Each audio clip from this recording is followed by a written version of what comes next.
हाँ बोलिए। नहीं हम बाहर में।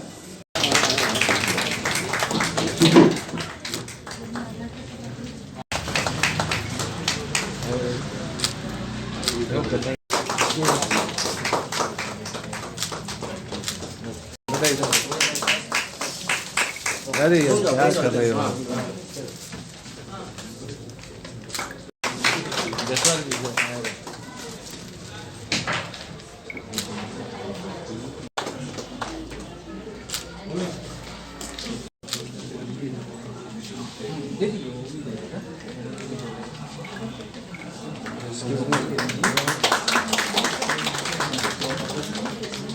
सर इधर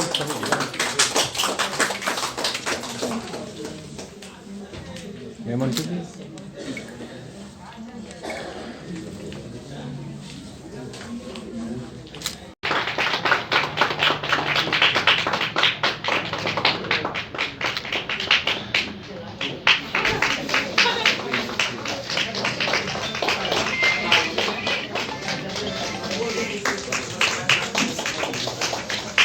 I should give him a bouquet.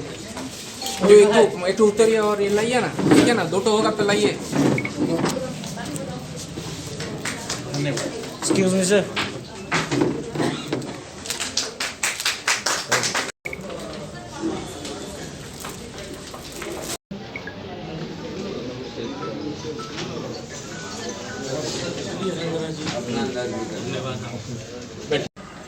आज haemophilia society of Jamshedpur chapter जो झारखंड में हीमोफीलिया सोसाइटी का एक पार्ट है, तो वी आर ऑनर्ड कि आप लोगों ने ये CME अपने सदर हॉस्पिटल में कैंपस में सिविल सर्जन ऑफिस में ऑर्गेनाइज किया है। तो आई वेलकम यू ऑल। हमारे सदर हॉस्पिटल के सीनियर डॉक्टर्स, स्टाफ्स, बाहर से आए जितने लोग, प्लस हमारे डॉक्टर बंधु, dean Manipal medical college, doctor Maheshwar Prasad ex civil surgeon, doctor Ranjan,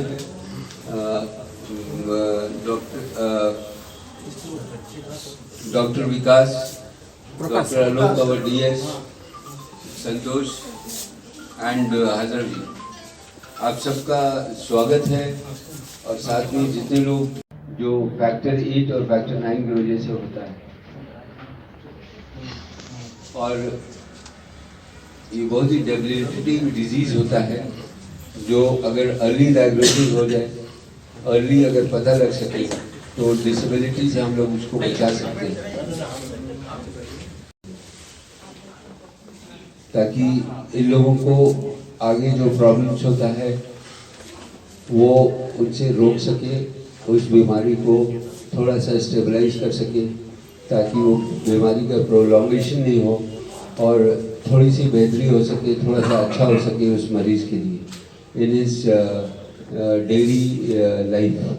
तो हमारे बीच में आज बहुत सारे एक्सपर्ट्स आए हुए हैं, तो हमको ये लगता है कि हम लोगों को सीखने का, हम लोगों को जानने के लिए एक अच्छा सा मौका मिलेगा। ये it is just because Hajra ji के इससे इन्होंने 1 या 2 महीने पहले से इसको प्लान किया था। सो थैंक यू वेरी मच कि इतने अच्छे प्रोग्राम को प्लान किया, तो हम लोग इसको देख सकेंगे, सुन सकेंगे और इन लोगों से बातें कर सकेंगे कि इनका एक्सपीरियंसेस क्या है और किस तरह से हम इस बीमारी से कोप अप कर सकेंगे। I would request कि my doctors from Sadar Hospital कि आप लोग थोड़ा ध्यान से सुने, मेरे स्टाफ फ्रॉम सदर हॉस्पिटल आप लोग भी और ध्यान से सुने, क्योंकि इन लोगों को जो केटर करना है फैक्टर 8 से और फैक्टर 9 से, वो हम ही लोगों को करना है। और हम लोग अगर अच्छे से करें तो शायद इनके तरफ से दुआएं हम लोगों को मिलेगी। तो किसी ना किसी जो ये पुण्य का काम है और इससे हम और आप सबों को फायदा हो सकता है। तो आई वुड रिक्वेस्ट कि we should carry on with this programme. और हमसे ज़्यादा हीमोफीलिया के बारे में बताने के लिए और लोग हैं। मैं तो एक जनरल जो नो हाउ है वही मैंने बताया, बाकी जो थोड़ा एक्सपर्ट व्यू और एक्सपर्ट तरीके से क्या होना चाहिए, क्या इसकी कंडीशंस होते हैं और किस तरह इलाज करते हैं और किस तरह डिसेबिलिटी को कोप अप करेंगे इन द फर्दर लाइफ, ये लोग बताएंगे. So thank you once again. मेरा प्रेजेंटेशन मैं ज़्यादा समय नहीं लेते हुए डॉक्टर प्रकाश कुमार मंडल सर को आग्रह करता को इसको शुरू करें और जिससे हमारे सभी जो पार्टिसिपेंट हैं उनको हेमोफीलिया की अच्छी जानकारी मिले और जिसमें हमारे पेशेंट को अच्छी सेवा हम लोग दे सकें. धन्यवाद. Lecture something for 1 hour and you will listen and go. That should not happen, because here all we are to participate in a kind of interactive session where basically, because I am working with this kind of patients for long duration, I may have some bit more experience with these patients, but you all see off and on, or maybe very infrequently, some hemophilia patients. And at the very beginning, I warn you about one thing, that we will never call a hemophilia patient or hemophilia. That terminology is obsolete. What World Federation of Hemophilia has suggested or proposed, that these people will be called PWH, person with hemophilia or factor 1. So some of our friends or young children, they are born with deficiency hemophilia A or hemophilia B. So that is the only thing.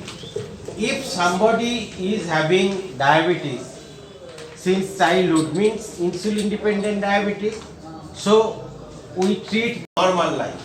And if we go to the story, success story of many developed countries like Sweden, UK has published data that a PWH can lead a normal life up to 65, 69 years also.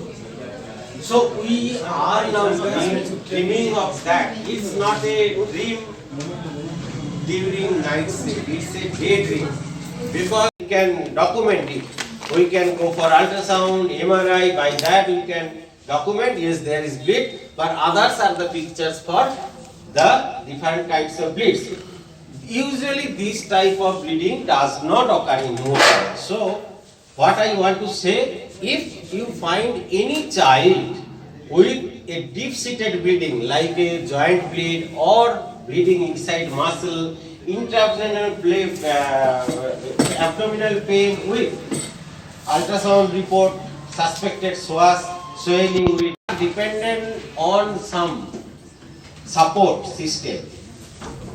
So if this is something where treatment is available, where treatment can be given, why people will suffer from this type of deformities? That should not happen. That's why we talk about prevention of this thing. नमस्कार friends, आज मैं बात करूंगा haemophilia की, जो लगभग पूरे भारतवर्ष में 25,000 लोग इस बीमारी से पीड़ित हैं. और ये बीमारी ऐसी है कि आपको जीने नहीं देती और मरने भी नहीं देती. इस बीमारी में ब्लीडिंग इस कदर होता है, इस तरह से होता है कि वो रुकता ही नहीं. लेकिन हमारे वैज्ञानिकों ने ऐसे दवा निजात किए हैं कि जिससे आपकी ब्लीडिंग को तत्काल रोकी जाती है. और गोल्डन आवर 1 आवर, मतलब जब कभी भी आपकी ब्लीडिंग की शुरुआत हो गई, चाहे किसी कारण से, तो 1 घंटे के अंदर में अगर आप अस्पताल पहुंच जाते हैं तो आपकी ज़िंदगी बचाई जा सकती है. क्योंकि आपको पता है कि शरीर से अगर ब्लड निकल गया तो आपके शरीर में प्राण नहीं बचते. तो आज ये डिजीज़ बहुत ही भयावह रूप जो हमारे भारतवर्ष से पूरी दुनिया में लेती जा रही थी, उसको रोकने पे एक बहुत बड़ा कमांड और कंट्रोल किया जा रहा है. और उसमें जमशेदपुर खासकर सिविल अस्पताल, सदर अस्पताल नंबर 1 है, क्योंकि तीनों फैक्टर यहाँ पे मिलते हैं. बाकी और जगहों पे भी कुछ फैक्टर्स हैं, लेकिन हमारे इस अस्पताल में सबसे ज़्यादा तीनों फैक्टर उपलब्ध हैं. तो ये हमारे पेशेंट्स के लिए गौरव की बात है.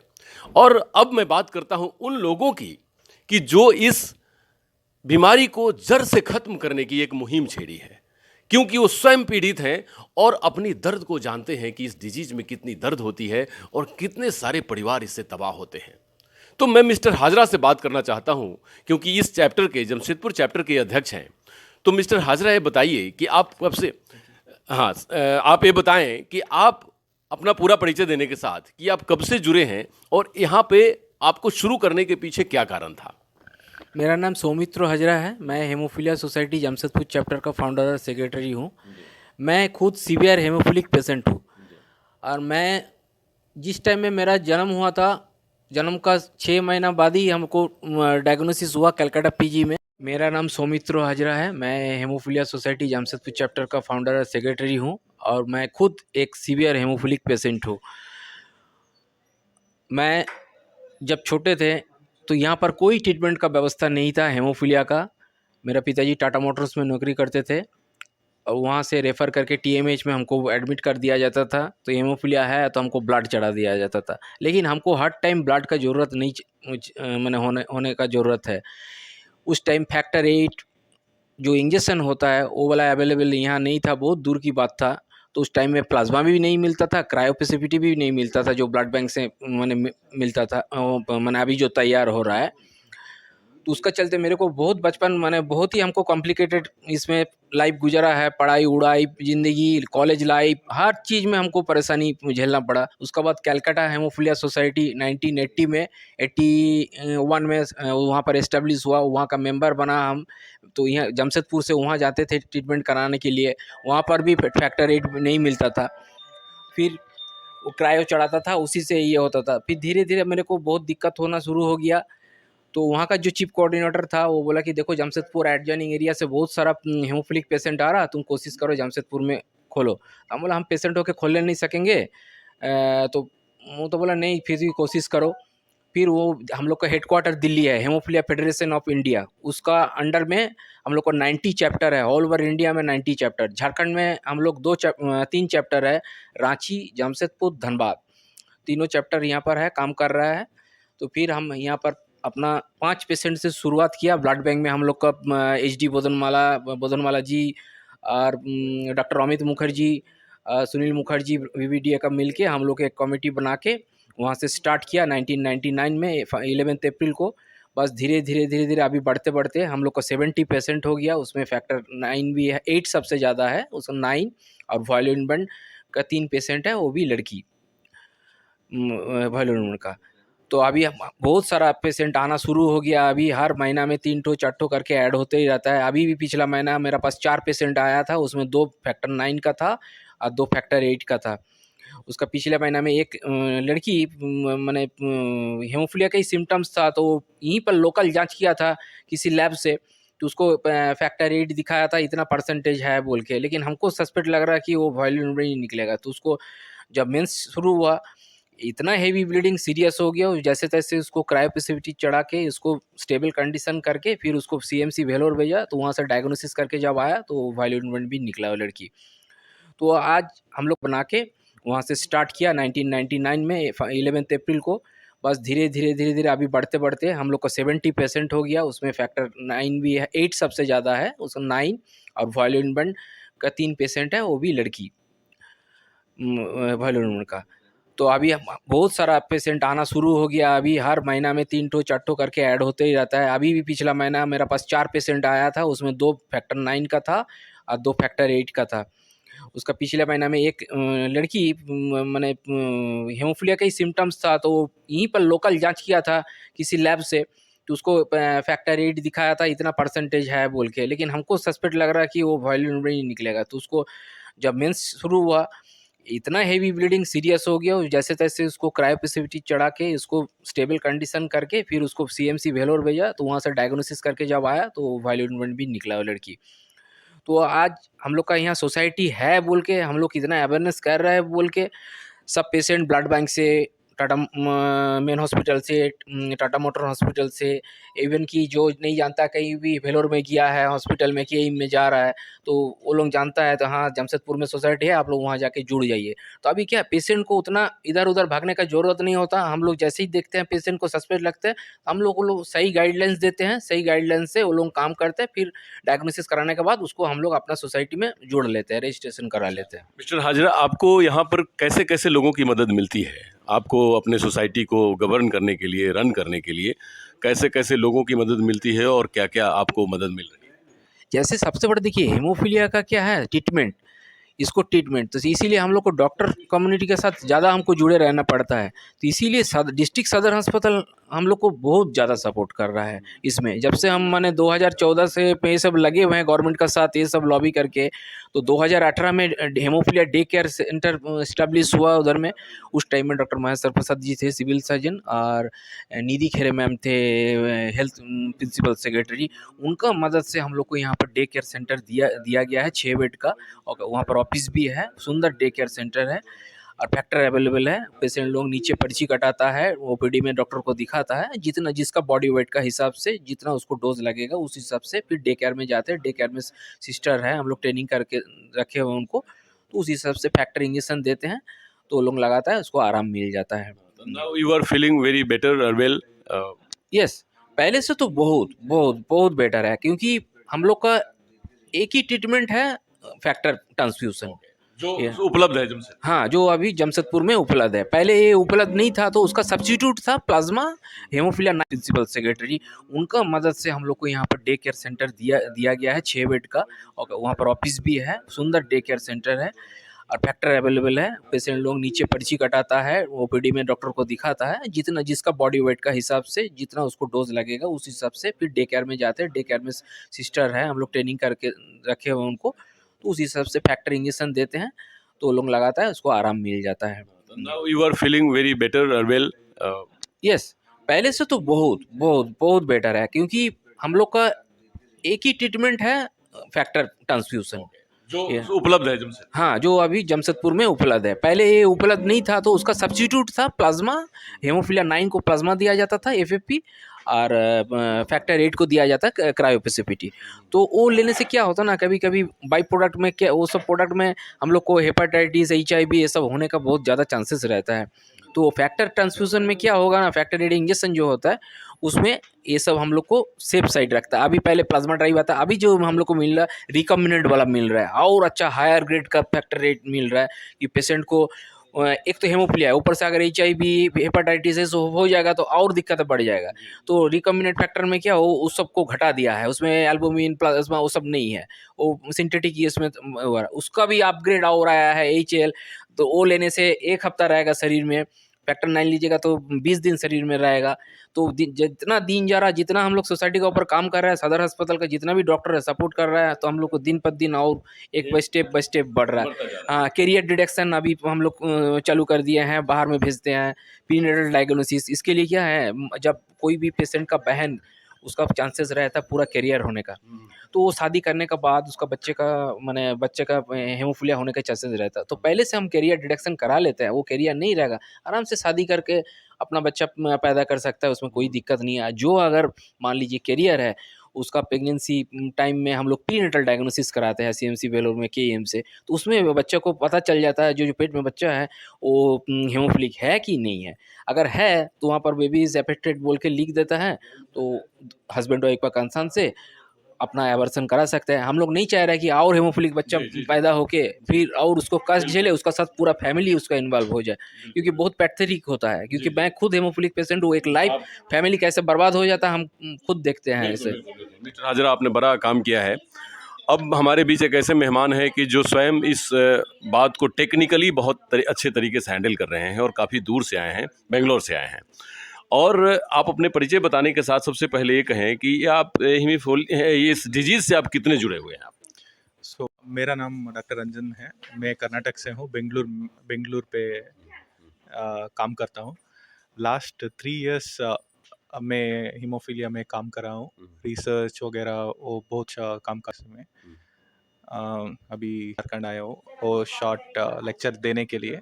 अभी क्या चल रहा है इधर, वो एडवांस थेरेपी से हीमोफीलिया को कैसे ट्रीटमेंट कर सकते हैं, वो उसके बारे में टॉक देने के लिए इधर आया हूँ। अच्छा, आप डॉक्टर बताएं आप कि आप ये डिजीज़ जो है में कितनी गंभीरता है सरकार की, क्योंकि आप ऑल ओवर इंडिया हर जगह पे जाते हैं, घूमते हैं, तो उसमें कितना सपोर्ट आप लोगों को मिलता है और इसको कैसे ज़्यादा से ज़्यादा क्योर किया जा सकता है? सो मैं लास्ट 10 इयर्स में बहुत कुछ एडवांसमेंट हो गया है इंडिया में। सो अभी बहुत सपोर्ट है, गवर्नमेंट भी बहुत सपोर्टिव है इधर और अक्रॉस इंडिया।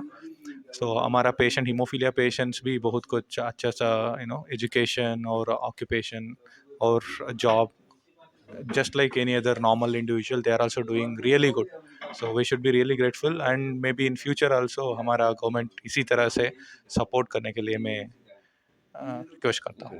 अच्छा, टेक्निकली इसमें क्या-क्या दिक्कतें होती हैं? आपको जो स्टडी आपने किया है, क्या-क्या उनको दिक्कत होती है? क्योंकि अभी स्टूडेंट्स स्कूल भी जा रहे हैं, एग्ज़ामिनेशन भी होते हैं, तो कौन-कौन सी चीज़ें उनको प्रोवाइड करनी चाहिए जिससे कि उनका लाइफ़ स्मूथ हो सके? हम तो दूर नहीं कर सकते, लेकिन कम से कम जीवन तो उनका आसान कर सकते हैं ज़रूर। पहले हीमोफीलिया हम लोग क्यूर नहीं कर सकता है। अभी हमारा पास ट्रीटमेंट है ना, वो लाइफ लॉन्ग लेना है, आईवी इंट्रावेनस इंजेक्शन लेना है। मेडिसिन के तरफ और फिजियोथेरेपी भी बहुत इम्पोर्टेंट है। फिजियोथेरेपी, साइकोलॉजिकल सपोर्ट, बिकॉज हमारा हीमोफीलिया लोग बहुत कुछ डिप्रेशन में होता है, वो सब फैमिली और सोसाइटी भी मेंटली सपोर्ट करना बहुत ज़रूरी है। और उसके साथ फिजियोथेरेपी है, ये एक चीज़, वो joint disease, haemophilia mainly effect joint, हमारा जॉइंट्स को बहुत कुछ ब्लीडिंग से बहुत कुछ डैमेज कर सकता है।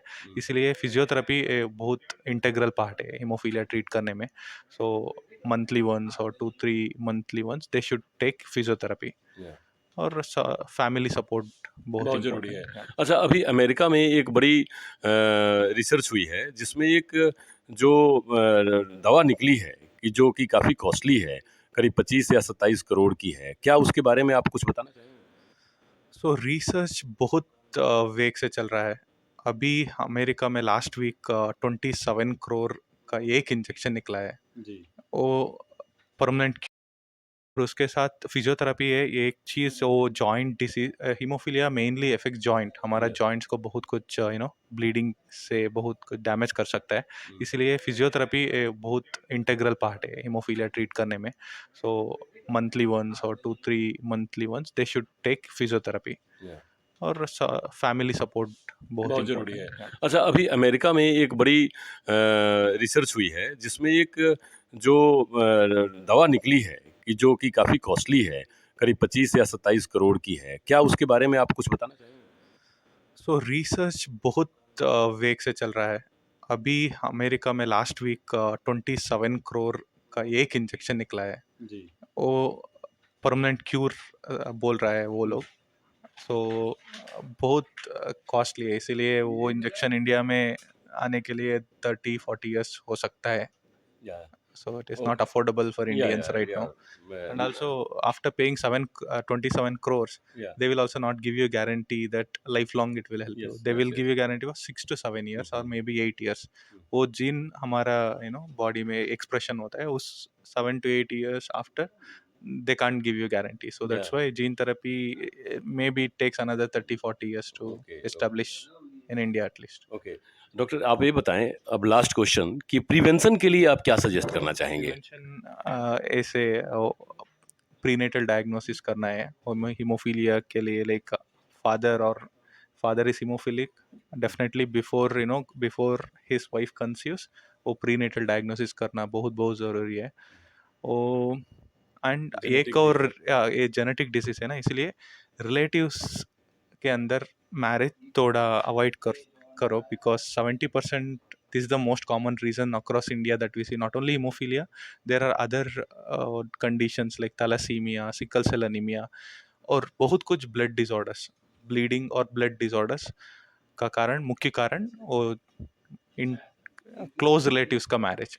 इसलिए वो बहुत कुछ है, वो प्रिवेंशन करना बहुत बहुत ज़रूरी है। बाकी अभी आप लोगों की सपोर्ट और जर्नी जारी रहेगी। इन दोनों मेहमानों ने बताया कि हम सब लोग इस जंग से लड़ रहे हैं और ये हीमोफीलिया जैसे और अनेक बीमारियां हैं कि जिससे हम लोग लड़ रहे हैं और उसको लड़कर हराएंगे। क्यों? क्योंकि भारत ने ये ठाना है कि हम किसी भी डिजीज़ को तब तक हम उसका पीछा नहीं छोड़ेंगे जब तक वो हमारे देश को छोड़कर भागता नहीं। क्यों? आपको पता है सोशल अवेयरनेस बहुत ज़रूरी है। जैसे डॉक्टर साहब ने कहा कि हम लोगों को किसी भी पेशेंट्स, कोई भी डिजीज पेशेंट हो, उसको साइकोलॉजिकल बैकअप देना, उसका मोरल हाई रखना किसी भी बीमारी को भगाने के लिए सक्षम है। क्योंकि अमेरिका तो 27 करोड़ की मेडिसिन को खोज रखा है, लेकिन हमारे इंडिया में वो फ्री ऑफ कॉस्ट, और खास करके मैं जिस अस्पताल में बैठा हूँ सदर अस्पताल जमशेदपुर में, ये तीनों फैक्टर्स यहाँ पे मिलते हैं, वो भी मुफ्त। तो आप सोच सकते हैं कि अमेरिका और इंडिया में कितना अंतर है, क्योंकि हम अपने पेशेंट्स को अपने परिवार का सदस्य समझते हैं और व्यापार का साधन नहीं समझते। तो आप सपोर्ट करें, सहयोग करें और अपने परिवार को बचाएं। नमस्कार। डॉक्टर साहब, आप बताएं कि अभी जो फैक्टर्स के द्वारा हम लोग इस डिजीज़ को हीमोफीलिया जिसको हम लोग कंट्रोल कर रहे हैं, तो उसके कंट्रोल करने में आपका जो अभी नया रिसर्च कुछ है वो क्या है और वो कितना कारगर है? अभी हमारा पास SHL नाम के एक फैक्टर हमारा पास अवेलेबल है। SHL मतलब स्टैंडर्ड ऑफ लाइफ फैक्टर्स। उसके पास ऑफ लाइफ रहता है ना 12 आवर्स और एक दिन हमारा शरीर पे काम करता है। अभी ये ड्रग हमारा पास अवेलेबल है। फ्यूचर बहुत कुछ रिसर्च हो रहा है। वो एक फैक्टर आ रहा है, इसका नाम EHL extended of life factors. वो एक इंजेक्शन से एक वीक पूरा काम करता है वो हमारा देह पे। हमारा हीमोफीलिया पेशेंट भी वो नॉर्मल इंडिविजुअल के तरह खेल सकता है और सभी काम कर सकता है। और हीमोफीलिया बी में एक और इंजेक्शन आ रहा है, इसका नाम रेफिक्सिया। और इंजेक्शन पूरा महीने almost 20 to 25 days it stays in the patient's body, and even with that injection there are few patients who have climbed Mount Everest. Yeah, there is a person called Chris Bombardier, maybe you can google it in your free time. So वो आदमी severe haemophilia be patient है। वो extended of life के तरफ वो mount Everest भी climb कर सकता है। वो इसलिए EHL हमारा फ्यूचर है। EHL factor extended of life factors. और सादर हॉस्पिटल पे डॉक्टर साहिल सर भी बहुत कुछ काम कर रहा है। So we should be really thankful to him. And also हमारा जमशेदपुर का चैप्टर का प्रेसिडेंट हजरा सौमित्रा जी भी बहुत काम कर रहे हैं। वो I'll be really happy and thankful for them. Yes. Thank you. तो दोस्त, मैं ये कहना चाहूँगा कि जो नया फैक्टर है EHL फैक्टर ना, तो वो हीमोफीलिया की एक माने कंप्लीट एक क्योर करने का एक साधन बनता जा रहा है। क्योंकि एक सप्ताह अगर आप नॉर्मल होते हैं तो आपका बॉडी भी खुद उससे फाइट करने के लिए, खुद उससे लड़ने के लिए ज़रूर कुछ ना कुछ तैयारी अपना करता है। तो ये हमारे डॉक्टर और ये हमारे वैज्ञानिक जो नए नए तरीके निकाल रहे हैं, आपको बेस्ट और बेटर लाइफ देने के लिए आपको भी खुद अवेयर रहना पड़ेगा। नमस्कार डॉक्टर। ब्लीडिंग का पहले ही हम ये इंजेक्शन दे सकते हैं, क्या होगा, कभी ब्लीडिंग नहीं होगा। So we can prevent bleeding.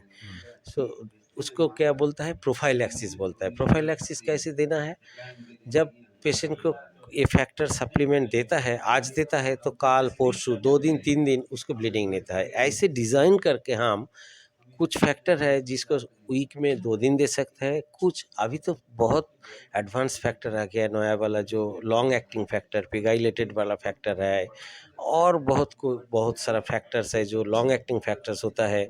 उसमें क्या होता है कि एक फैक्टर आज दे दो, वीक में फिर अगला हफ्ता में फिर 1 दिन देना है। ऐसे करके वीक में 1 दिन दे सकते हैं। और अभी फिर नया वाला और एक फैक्टर आया जिसको आप महीना में 1 बार भी दे सकता है, और वो भी सबक्यूटेनियस दे सकता है। इंसुलिन इंजेक्शन जैसे चमड़ा का नीचे देता है, सबक्यूटेनियस ऐसे दे सकते हैं। सो ये सब एडवांसमेंट हुआ था। और लेटेस्ट जो एडवांसमेंट हीमोफीलिया में हुआ है, वो अप्रूवल भी आ गया, legal approval from US FDA जो हुआ था, वो है 7-10 दिन पहले ही आया न्यूज़ में। क्या है ना, जीन थेरेपी हीमोफीलिया बी के लिए अभी जीन थेरेपी अवेलेबल है। जीन थेरेपी ऑफिशियली अप्रूव्ड है। हीमोफीलिया ए के लिए जीन थेरेपी है, बट वो ट्रायल फेज में है। वो अभी तक पेशेंट के लिए ऑफिशियली अप्रूव्ड नहीं है। जिसको करना है वो ट्रायल का कुछ फार्मूला है और लीगल फॉर्मेलिटीज़ है, उसका अंदर ही करना है। लेकिन भी जिसको पास पैसा है, गवर्नमेंट सपोर्ट कर सकते हैं तो उसको हीमोफीलिया बी जीन थेरेपी कर सकते हैं। और फैमिली मेम्बर्स के लिए एक बात बोलना है कि किसी मदर को एक लड़का हीमोफीलिया है तो उस मदर को फिर प्रेगनेंसी हुआ तो उसको पेट में जो बच्चा है उसका साथ तो थोड़ा पानी है, वो पानी टेस्ट कर सकते हैं। और पेट में जो बच्चा है उसका जो अम्बिलिकस है, नाड़ी का साथ एक वेन है, अम्बिलिकल वेन, उसमें से 1-2 ड्रॉप ब्लड लेके हम टेस्ट करके जीन टेस्ट करके बोल सकते हैं कि इस बच्चा का हीमोफीलिया होगा कि नहीं। उसको हम बोलता है प्री नेटल डायग्नोसिस, PND। हाँ, प्री नेटल डायग्नोसिस कर सकते हैं।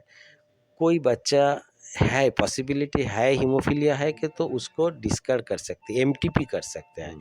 लीगली ऑफिशियली हम लोग उसको MTP कर सकते हैं। और PND टेस्ट करके हम देखा है कि बच्चा नॉर्मल आएगा तो हम उसको नॉर्मल अलाउ करता है। सो हाँ, प्रीनेटल डायग्नोसिस कर सकते हैं। कोई बच्चा है, पॉसिबिलिटी है हीमोफीलिया है कि तो उसको डिस्कार्ड कर सकते हैं, MTP कर सकते हैं।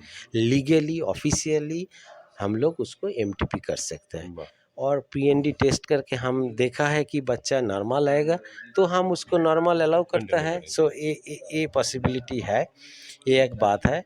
और दूसरा बात ये है कि जो हर पेशेंट को लिए उसको फैमिली मेम्बर्स को भी ये थोड़ा जानना है कि हीमोफीलिया क्या है, कब ब्लीडिंग होगा, ब्लीडिंग का सिम्टम्स क्या होता है, हर फैमिली मेम्बर को, पेरेंट्स को जानना है। और सोसाइटी में आसपास जो है, एरिया में जो लोकल डॉक्टर्स है उसको भी अवेयर करना है। जब किसी को, कोई पेशेंट को थोड़ा ब्लीडिंग होगा, ऐसे एज क्विकली एज पॉसिबल हम उसको गोल्डन आवर बोलता है, 1 आवर का अंदर उसको फैक्टर मिलना चाहिए। नहीं तो जिस जॉइंट में ब्लीडिंग होगा वो परमानेंटली डैमेज हो जाएगा। इसमें क्या होगा, बाद में 2 साल 3 साल 4 साल ऐसे चलेगा, वो तो परमानेंटली वो लेम हो जाएगा, क्रिपल हो जाएगा। उसको ऐसे नॉर्मली चलने से शक्ति नहीं रहेगा, उसको वॉक कर लेना है, वो तो समाज का बर्डन हो जाएगा। हाँ, तो वो बर्डन से हम बाहर दूर रह सकते हैं। तो अवेयरनेस बहुत जरूरी है, सोसाइटी में अवेयरनेस है, डॉक्टर्स का साथ, सिस्टर्स को साथ, और जो हेल्थ केयर जो कुछ कैटेगरी है सब कुछ स्टाफ को मिल के एक ऐसे प्रोग्राम कंटिन्यू करना है, ऐसे ही सोसाइटी में अवेयरनेस जनरेट करना है। Thank you sir, thank you. हाँ, प्रीनेटल डायग्नोसिस कर सकते हैं। कोई बच्चा है, पॉसिबिलिटी है हीमोफीलिया है कि तो उसको डिस्कार्ड कर सकते हैं, MTP कर सकते हैं। लीगली ऑफिशियली हम लोग उसको MTP कर सकते हैं। और PND टेस्ट करके हम देखा है कि बच्चा नॉर्मल आएगा तो हम उसको नॉर्मल अलाउ करता है। सो ये पॉसिबिलिटी है, ये एक बात है। और दूसरा बात ये है कि जो हर पेशेंट को लिए उसको फैमिली मेम्बर्स को भी ये थोड़ा जानना है कि हीमोफीलिया क्या है, कब ब्लीडिंग होगा, ब्लीडिंग का सिम्टम्स क्या होता है, हर फैमिली मेम्बर को, पेरेंट्स को जानना है। और सोसाइटी में आसपास जो है, एरिया में जो लोकल डॉक्टर्स है उसको भी अवेयर करना है। जब किसी को, कोई पेशेंट को थोड़ा ब्लीडिंग होगा, ऐसे एज क्विकली एज पॉसिबल हम उसको गोल्डन आवर बोलता है, 1 आवर का अंदर उसको फैक्टर मिलना चाहिए। नहीं तो जिस जॉइंट में ब्लीडिंग होगा वो परमानेंटली डैमेज हो जाएगा। इसमें क्या होगा, बाद में 2 साल 3 साल 4 साल ऐसे चलेगा, वो तो परमानेंटली वो लेम हो जाएगा, क्रिपल हो जाएगा। उसको ऐसे नॉर्मली चलने से शक्ति नहीं रहेगा, उसको वॉक कर लेना है, वो तो समाज का बर्डन हो जाएगा। हाँ, तो वो बर्डन से हम बाहर दूर रह सकते हैं। तो अवेयरनेस बहुत जरूरी है, सोसाइटी में अवेयरनेस है, डॉक्टर्स का साथ, सिस्टर्स को साथ, और जो हेल्थ केयर जो कुछ कैटेगरी है सब कुछ स्टाफ को मिल के एक ऐसे प्रोग्राम कंटिन्यू करना है, ऐसे ही सोसाइटी में अवेयरनेस जनरेट करना है। Thank you sir, thank you sir, thank you. आज जो है हीमोफीलिया सोसाइटी ऑफ झारखंड और जमशेदपुर चैप्टर की तरफ से एक हीमोफीलिया पे सीएमई का मैंने कार्यक्रम आयोजन किया गया, जिसमें आई फील ऑनर्ड कि मेरे इसमें सदर हॉस्पिटल में और सिविल सर्जन ऑफिस में ये कार्यक्रम का आयोजन हुआ, जिसमें बहुत सारे डॉक्टर्स, बहुत सारे स्टाफ और बहुत सारे एनजीओज और बहुत सारे लोग, सबों को फ़ायदा पहुंचेगा इसको, क्योंकि इसमें स्पीकर्स कैलकाटा से भी, जो एनआरएस मेडिकल कॉलेज से, रांची से, सारी जगह से जो स्पीकर्स आए थे, तो इसका इफ़ेक्ट ज़्यादा होगा कि आखिर ये हीमोफीलिया क्या बीमारी है और ये क्यों इस तरह से है और इसका हम लोग क्या कर सकते हैं बेहतर करने के लिए। तो बताते हुए चलें कि इस वक्त हमारे पास 70 हीमोफीलिया के पेशेंट हैं इस ज़िला में, और हीमोफीलिया जो है वो एक ब्लड डिसऑर्डर है। जो इसके साथ ख़ास बात ये है कि अगर ये अर्ली डायग्नोसिस हो जाता है, ज़िंदगी के अर्ली फेज में, बचपन में ही जल्दी डायग्नोसिस हो जाए, तो इसमें जो डिसेबिलिटी होता है वो बहुत ही कष्टदायक होता है, बहुत ही डेबिलिटेटिंग होता है, बहुत ही तकलीफ़ देह होता है। जो अगर पहले डायग्नोस हो जाए और दवाई मिलने लगे, जैसे कि फैक्टर 8 और फैक्टर 9, तो दो तरह के हेमोफीलिया को उसको बाइफर्केशन किया गया है कि haemophilia A and haemophilia B, जो फैक्टर 8 और फैक्टर 9 की वजह से होता है।